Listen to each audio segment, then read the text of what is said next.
Behind the doors of a mansion filled with silence, a young woman steps in, searching only for a job.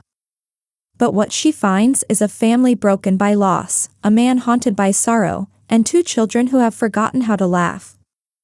This is not just a story of work, it's a story of love, healing, and the miracle of hope. Stay with us, because what begins as a maid's duty will transform into a journey that changes every life inside that house. And by the end, you'll believe that love can grow in the most unexpected places. Welcome to English Easy Story Channel, the place where simple words create powerful emotions, and every story teaches us something about life. If you love stories that are easy to follow, full of meaning, and perfect for learning English, you are in the right place. Before we begin, don't forget to like, share, and subscribe to our channel. Hit the bell icon so you never miss a new story. Now, let's start today's story. My name is Laura. I was 22 years old and I needed a job. A good job. I saw an ad in the newspaper where it said a man needed a maid for his 2 young children. The family was very rich. So I decided to go to their house. When I arrived, I was surprised. The house was very big. I rang the doorbell. A tall man opened the door. He had dark hair and his eyes were very sad and tired. He did not look happy. "You are here for the maid position?" he asked. "Yes, sir." "My name is Laura," I replied. "I am Jackson," he said. He did not smile. Jackson showed me around the big house. It was beautiful, with expensive furniture, but it felt very empty. There were many pictures of a beautiful woman on the walls. She was never smiling. She looked like a sad queen. Then I met the children. They were twins, a boy and a girl, 7 years old. Their names were Shane and Zara. They were very quiet. They did not speak. Jackson looked at them. "This is Laura. She will be your new maid," he told them. The children still did not say anything. The whole house was very quiet. Jackson then explained that the children's mother had passed away 1 year ago. I understood that this job was not only about cleaning the house and playing games with children. It was about bringing some happiness and light into this dark place. I also needed the money for myself. So I told Jackson I would work for him. My new life as a maid began. I lived in a small room inside the very large house. I cleaned the house, cooked dinner, washed the dishes, and looked after his children. Shane and Zara were very, very quiet. They did not speak many words and I had never heard them laugh. They missed their mother very much. Jackson had told me that she passed away 1 year before in a car accident. He did not talk about it often, and he did not share his feelings. Jackson was a very busy person. He spent most of his time working in his office. He ate alone and did not talk much. But slowly I saw a small change in the children. One evening, Shane and Zara were laughing as they drew a picture together.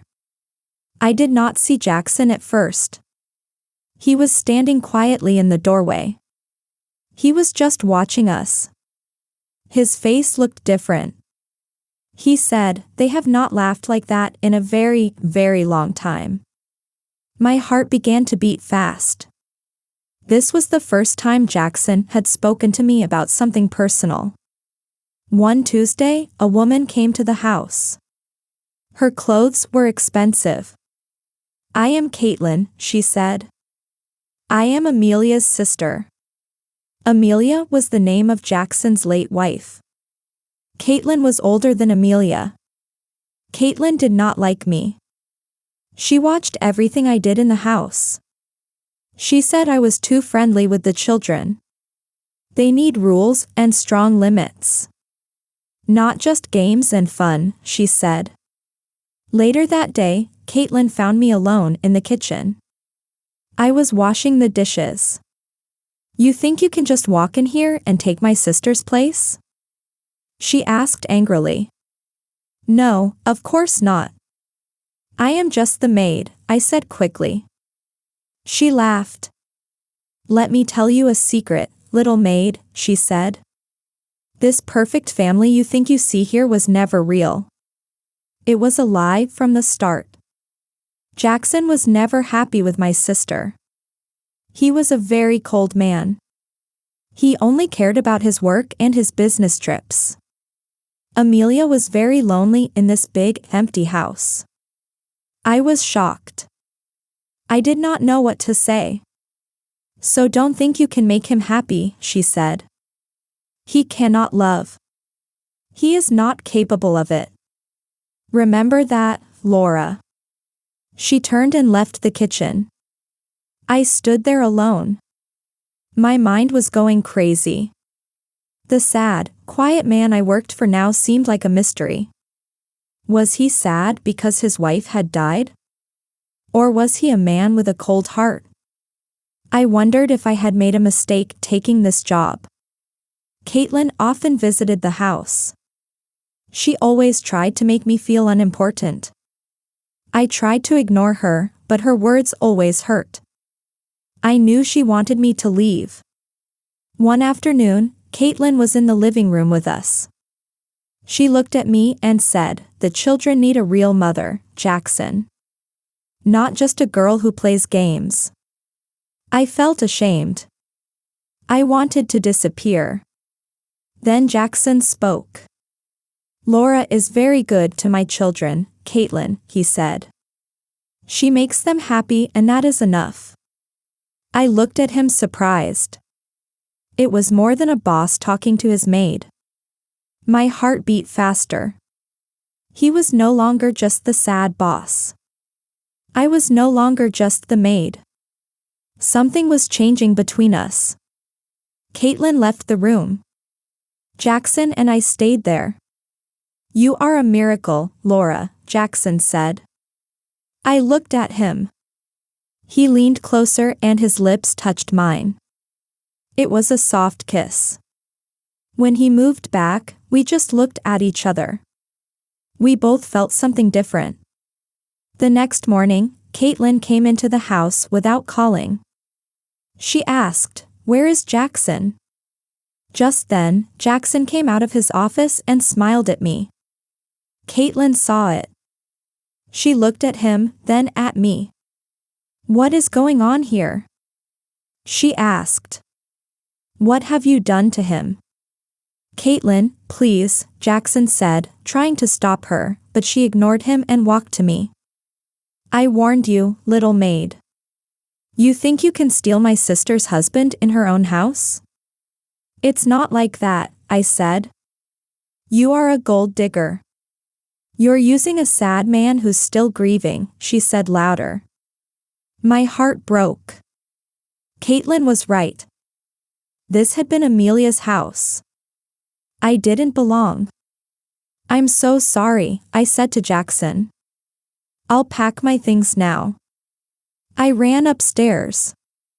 My eyes were full of tears. Then the door opened up. It was Jackson.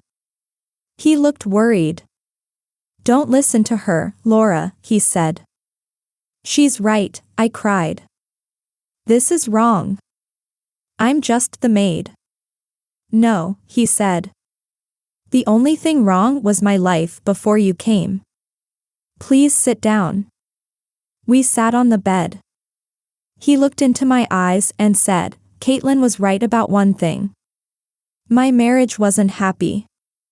Amelia and I were lonely. When she died, I was sad for the family I never had.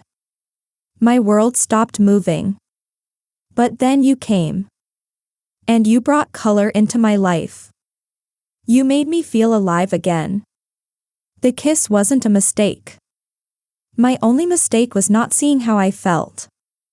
Laura, I'm falling in love with you. Please don't leave. Let's build a real family together." 6 months passed. The house is no longer sad. It's filled with laughter. Caitlin doesn't visit anymore. My old room is now a guest room. I share the master bedroom with Jackson. He is no longer the sad man I first met. His eyes are full of love.